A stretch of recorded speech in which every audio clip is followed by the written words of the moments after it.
Hello, everyone. Welcome back to another episode of the Cedarville Stories Podcast. I'm Mark Weinstein, and on this episode, I'm going to share two stories that remind us of just how fragile and precious life truly is. Dean and Merav Maxwell are walking through unimaginable grief after losing their daughter, Grace, who was among the 67 passengers killed when an Army helicopter collided with an American Airlines flight over the Potomac River in Washington, D.C. back in 2025. Just a few months later, Matt and Trish White, their son Judah, daughter, and a family friend were flying their private plane to return Judah to campus after spring break. Shortly after takeoff, a door came unlatched and Matt turned the plane back toward the airport. Ultimately, the plane crashed short of the airport and into a parking lot of a retirement facility. By God's grace and mercy, all passengers survived the fiery crash. Today, I'm talking with the Maxwells and Trish White. So let's go to my conversation with Dean and Merav Maxwell and Trish White on the Cedarville Stories Podcast. Dean, Merav, Trish, thanks for joining me this week on the Cedarville Stories Podcast. I've been anticipating this program for a while, even though I know it's difficult. We may shed some tears, but I think you have an important story to share that could really help people in their walk with Jesus, which is my hope that this podcast does. It points people to Him and shows them just how, in all situations, good and difficult, that He is faithful and we can trust Him. So thanks for the courage to join me today on the podcast. And as I was preparing the questions, it's obvious from my introduction that both your families have experienced tremendous pain the last year and a half, 2 years with plane accidents.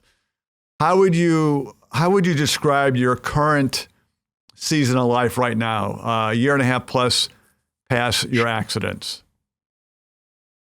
Well, every day is a struggle, to be honest. It's, there's no moving on really when you've lost a child, but God strengthens you and you learn how to carry grief as you carry along everyday life and joys. And, we've been going through a season of graduations. And so we have many friends that are celebrating their children graduating, and the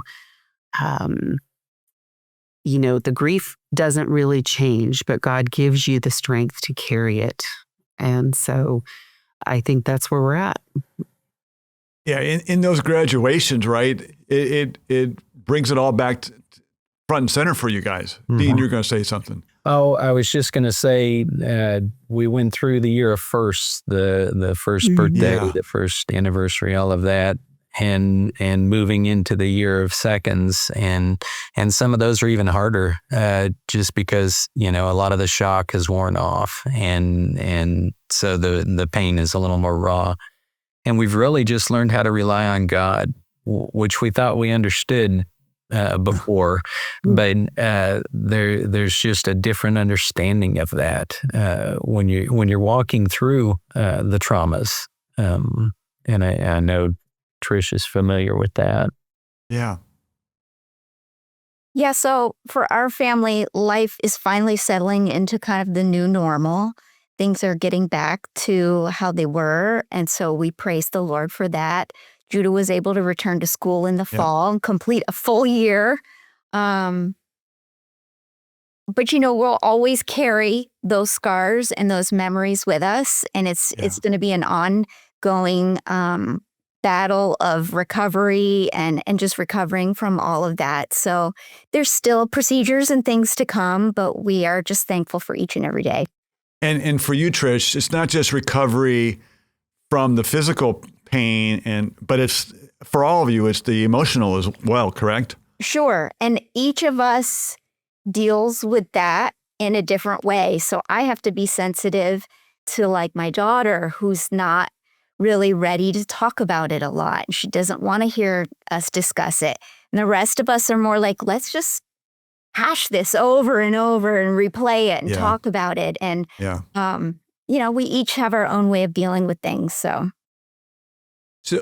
it's been a year and a half plus. Trish, for your accident. And Matt, your husband, and your son Judah had the most obvious injuries, right? And a lot of surgeries, etc. How are they doing today? Yeah, they're doing really well. Judah had a more serious back injury. He basically his spine was shattered in a couple of different vertebrae, so he needed a spinal fusion surgery to put a rod in his back and hold everything together. His body was burned. I want to say 25% surface area of his body, second, third degree burns. But he's young. He bounced back pretty quickly. Matt is a different age and stage of life. He took a little longer to recover. He had more total surface area of his body that was damaged and required more skin grafting. And so there's just implications to all of that and a longer recovery time. He also had some back injuries that were slow to heal. Yeah. I know when I met Judah this past semester, he was very open with me and others about the accident. When I saw him around commencement time, he was preparing for the popcorn celebration after commencement. And how much he was interacting with the students that he was working with was really impressive to me. It showed me that he's really recovered quite well. Let's go back to the accident a little bit, Trish, if we may. So you guys were returning to the airport because of the door had opened, and as you were approaching, I saw a TV report that said that Judah said that you were in the backseat praying. What were you? Do you remember that? What was going on there? Yeah, that makes me sound like really deeply spiritual. And I just want to be clear for everybody, like probably from the moment of realization to me that things were not going to end well, and understanding that we were going down, it was maybe 10 or 15 seconds. And so really it was just kind of me crying out to Jesus for help, and I think there was maybe 3 things. I was like, oh God, be with us. Jesus, help us. Lord, protect us. So it was not any deep theological prayer, but just crying out. Well, that's where you needed to be. And you probably didn't have time for that deep theological prayer, right? No. But he did answer that prayer in an amazing way, correct? He did, for sure. Yeah. So as a group here, both families, as you've walked through your journey, your Christian communities have come alongside to walk with you every step of the way. Speak to the importance of helping others. Whether it's your friends helping you or you helping others in times of need. Speak to the importance of that. Can you? Well, I think I could start with, within about 30 minutes of us finding out that the plane had gone down, our house was filled with precious people. The dean has a men's group he's met with for 20 plus years, and family were here, friends, and they stayed with us through the night and prayed. And I don't think our house was empty for days, really. People were just here feeding us and taking care of communication and dealing with the press and taking care of any possible need we had that they could do. And that has just continued. It has been like manna for that first year. There wasn't a day that went by that we didn't get a card or a text or somebody stopping by with a meal, some way to encourage us and support us. And they literally have just walked this journey with us. Yeah. There were a lot of times that I was even concerned about going to work. Merav being alone at home and just kind of dealing with this on her own. But I also knew that she had friends who were going to be calling, and she was going to be walking with people who were going to be caring for her, and just never had to have a concern. If we picked up the phone, somebody was there. Yeah. Was that similar to your experience, Trish? Yeah. That night in the emergency room, it was just filled with people. And it was totally unexpected to me to just be walking out and to see a room filled with people gathered to be there for us in whatever way we needed. And like the Maxwells said, like meals started coming, notes, texts. People were cleaning my house. People were doing yard work. Like it was just such a blessing to us in a time where my head was not clear. I was in shock. It was just really beautiful how the body of Christ stood up in our time of need for us. And you speak about the beauty of that. Now, I want to bring that to you guys because somehow, some way, after your accident, Trish, there was a connection between you and Merav and the Maxwell family. Mm-hmm. Can you bring us up to speed how that connection took place and tell us about that important way of serving one another? Well, like I said, cards started coming in the mail, and I got a card one day and the postage said Kansas. And I was thinking, who in the world do I know in Kansas? And I opened the card and I started reading it. And it was only a few lines down when Merav mentioned the loss of their daughter, Grace. And it connected with me instantly because I had heard of their story and I knew of our connection from Cedarville. And this was a family that I had been praying for. I mean, I didn't know them. They didn't know me. But when I had heard in the news of that connection, having a child the same age as their daughter, being involved in an aviation accident, which our family is flying everywhere and involved in, it hit really close to home. And so I had been praying for them. I knew of the story. And when I realized that she had reached out to me in her time of still really fresh and raw grief and loss, I was just blown away that she would have taken the time to shower me with love and reach out. When did you realize not only did you have children about the same age, but they also went to the same university? When did you realize that both were Cedarville students? Well, I think it was my brother that had first reached out to me in the days following that accident. And he had said, did you hear that there was a Cedarville student involved? And by any chance, did Judah happen to know her? So that's when I knew of the connection and when it really hit home for me. So Merav, that took courage, I guess. That was very kind. Was it? I obviously I know it was real, and but was it also part of a healing process? Could have been part of a healing process for you to reach out to Trish, or speak to that whole situation that led you to do that.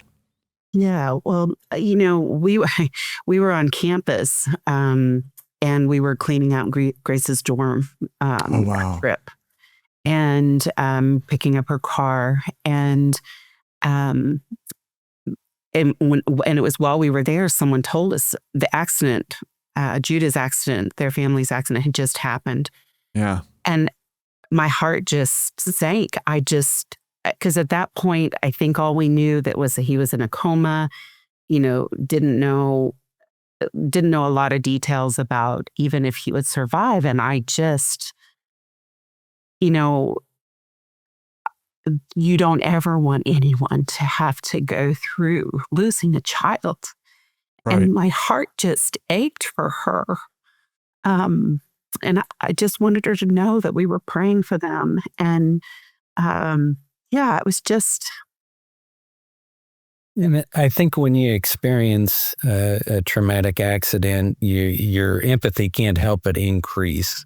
And I know that my sensitivity to people's loss and pain has increased significantly just having experienced that. And I look back and I think, how selfish was I watching people walk through these really difficult things? And yeah, maybe sending a card, or maybe, Merav would bring him a meal, but understanding how important that is for someone to step into that pain with you and to grieve with you.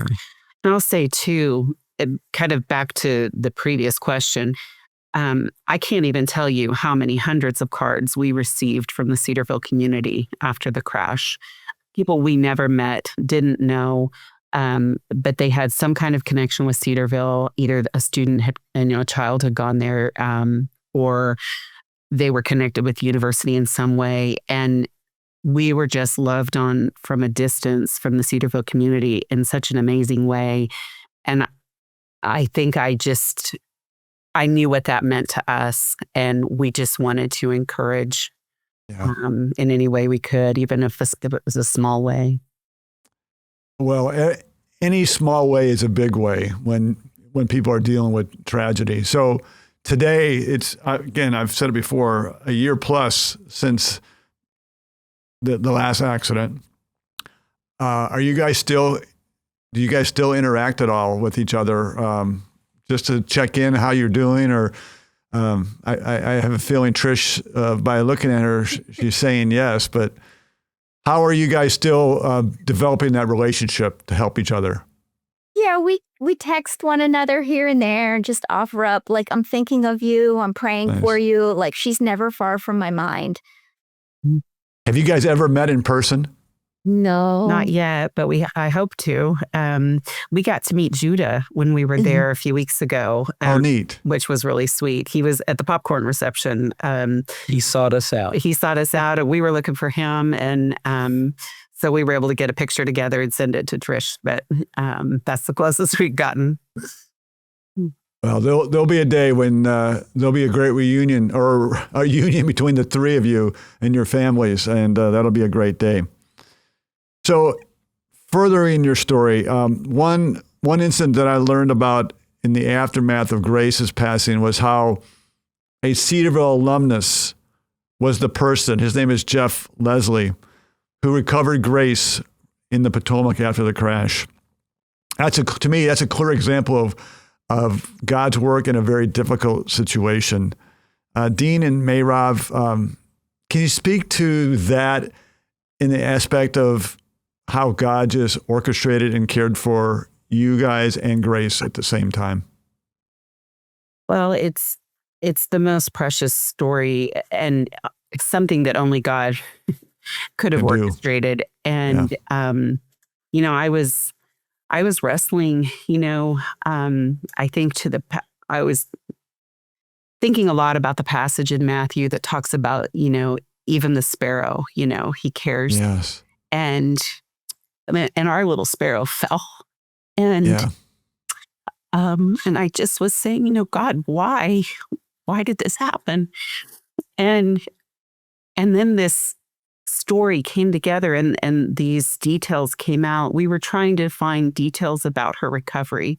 And because there was an ongoing investigation, it was really difficult to get any answers. And I had reached out to the Metro PD and as many people as I could, and everybody was very kind, but I just kept running into we can't do anything while this investigation is going.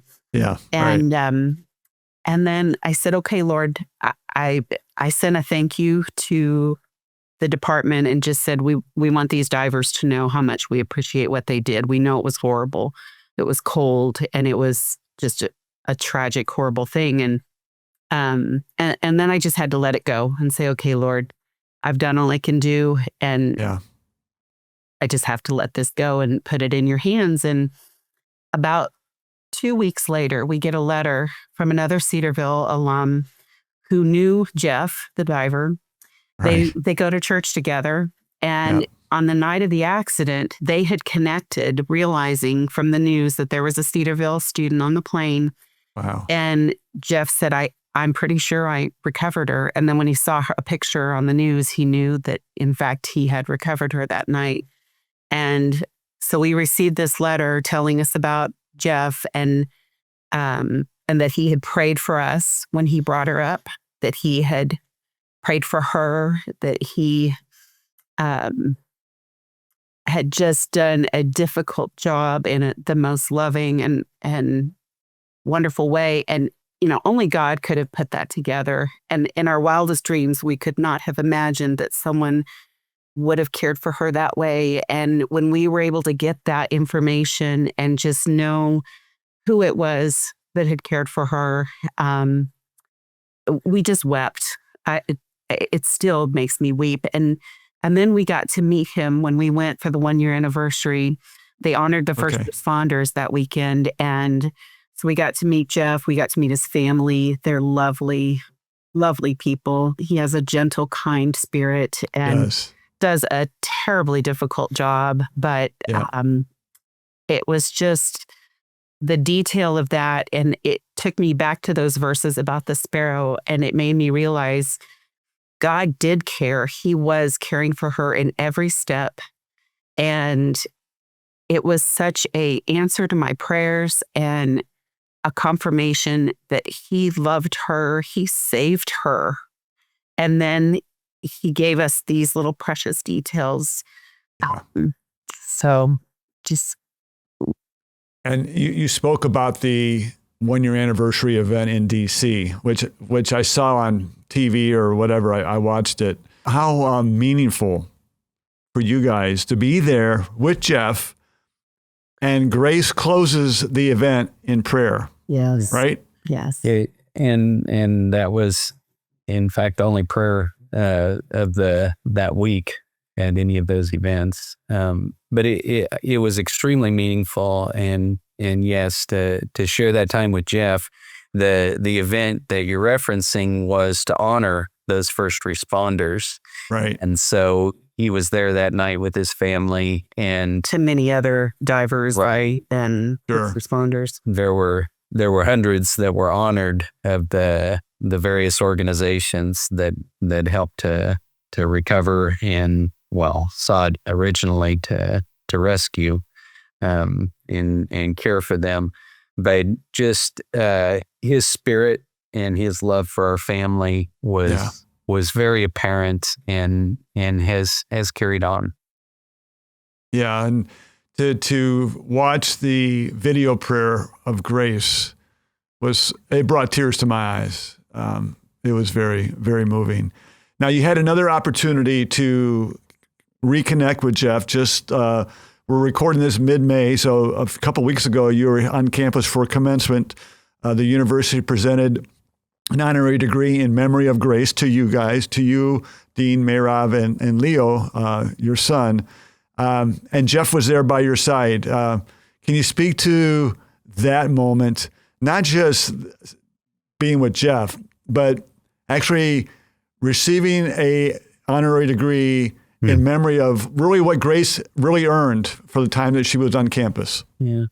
Well, it speaks a lot to the university, to Cedarville, and how they not only recognize excellence, but also care well for the families of the people. There are things that Grace did while she was there, the prayer that you referenced, on Resound Radio that was able to just share a message of hope to people. But we were so thankful that they did that, and to be able to share that with Jeff was really amazing. I mean, I can't imagine driving 8 hours to and from a graduation event when you are not related to or even have personally met the people graduating, and the fact that he would do that for us and care for our family in that way. And his time with us actually helped us to step through some of those events when they were really hard. Yeah. Well, he's not related by blood, but he's related by faith. He's family. Yeah. He's family. He always will be. And I have to believe Trish and her family are family for you guys as well, right? Absolutely. And vice versa. Yeah. So let me ask one more question about Grace, and then I want to ask some questions for Trish. So for those who didn't get to meet Grace, how would you describe her? And then is there a story that you want to share that really encapsulates the essence of Grace Maxwell? You know, Grace was tenacious. She was, which can also mean stubborn. Is that like because of Dean was she like Dean in that regard? No, I fear that apple cell crawl right from this tree. But it also made her work hard, and she was disciplined, and she was smart, and she had a great sense of humor. Yeah. And she had her struggles. But the most important thing about her was that she loved Jesus, and she did. I think she loved Cedarville. And it was a place that she got to grow. And, but yeah, there were, we're her parents, so we could talk about her forever. But well, and I think the making connections was really strong for her. Some of that was problem solving. That's the engineering nature. But what we found as people talked about her after the crash, we found that she was also making connections with people, which is really unusual for an introvert, extremely introverted. She would have referred to herself as a nerd, so she just caught anywhere with a book. But I think the stories. There's not just like one that encapsulates it, but we've just heard so many stories of, I think of Raina Golson that she shared at her memorial of how they were at an event and she was injured and just kind of standing off at the side. And Grace went over to talk with her and hang with her so that she'd have a good time too. And that we just heard story after story of that. And then her sharing her faith with other people, not really fitting with that introvert. But in all of these things, she was never coming home saying, hey, look what I did for this person, or you won't believe what happened today. I did this. It was just a natural part of how she was living out her faith. Yeah. She was definitely living out her faith. I heard that through her Resound Radio programs and just the words she shared on the radio. And in addition, in a TV interview that Dr. Tim Dewhurst did a few weeks ago, he told the media that not only was Grace a great person and loved Jesus, but she was so academically excellent in her pursuit of engineering that she could have chosen any university to go to and been accepted, but she chose Cedarville. Mm-hmm. And that's a tribute to her, and it's a tribute to what Cedarville stands for. So it's a great story. So Dean, Merav, Trish, I'm going to wrap up the podcast right there, and then let's keep talking, and we'll pick up another story in next week's podcast, and we'll begin it with Trish. So for now, I really appreciate your time to be on the podcast, for sharing, and we'll continue this conversation next week. Thank you for listening to the Cedarville Stories Podcast, brought to you by Cedarville University. To learn more about Cedarville University, visit our website at cedarville.edu. And be sure to come back next week when we'll share another Cedarville story for God's glory.